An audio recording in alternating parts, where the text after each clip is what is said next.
श्री सद्गुरू ब्रह्मचैतन्य गोंदवलेकर महाराज यांचे 8 मार्चचे प्रवचन. प्रपंचाच्या अपूर्ण गोष्टीत केव्हाही समाधान मिळणार नाही. सर्व अनुभवात आत्मप्रचिती ही खरी.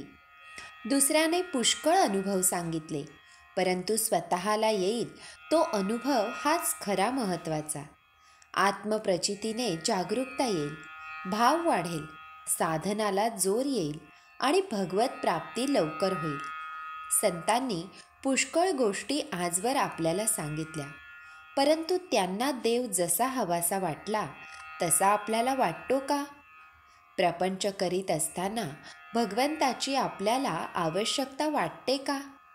आपण असा विचार करावा की आपण लहानाचे मोठे झालो, विद्या संपादन केली, नोकरी मिळाली, लग्न झाले, मुले बाळे झाली, घरदार केले, परंतु आपल्याला अजून काहीतरी हवेसे वाटतेच आहे.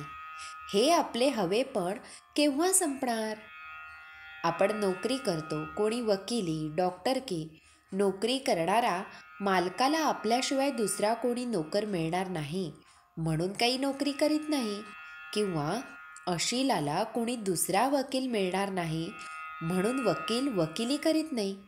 म्हणजेच नोकरीवाला काय, डॉक्टर काय, वकील काय, कोणीही आपापले कर्म केवळ त्या कर्मासाठीच करीत नाही, तर त्यातून आपल्याला सुख मिळेल या ईर्षेने तो ते करीत असतो.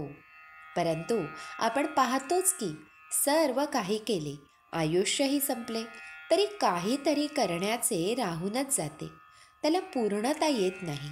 एखादी गोष्ट आपल्याला मिळाली की आता यापुढे काही करायचे उरले नाही असे काही वाटत नाही. आता काही एक नको आहे, जेवढे आहे त्यात समाधान आहे असे कधी वाटते का? पुढे कसे होईल, हे सर्व टिकेल का, यात आणखी भर कशी पडेल, याची विवंचना कायमच.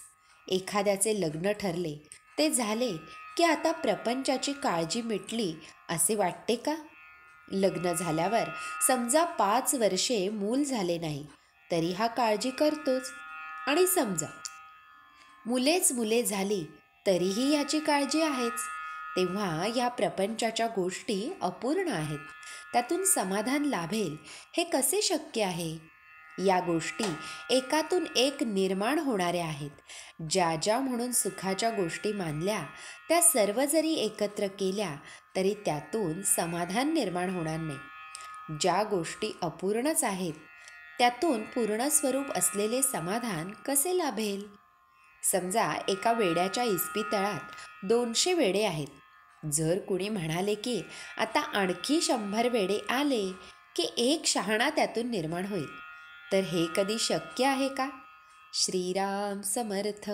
मनुष्याला किती असले म्हणजे पुरे होईल हे ठरलेले नाही. आहे त्या परिस्थितीमध्ये आपण समाधान मानले की जे आहे ते पुरेल. श्री सद्गुरू ब्रह्मचैतन्य गोंदवलेकर महाराज की जय. जय जय रघुवीर समर्थ.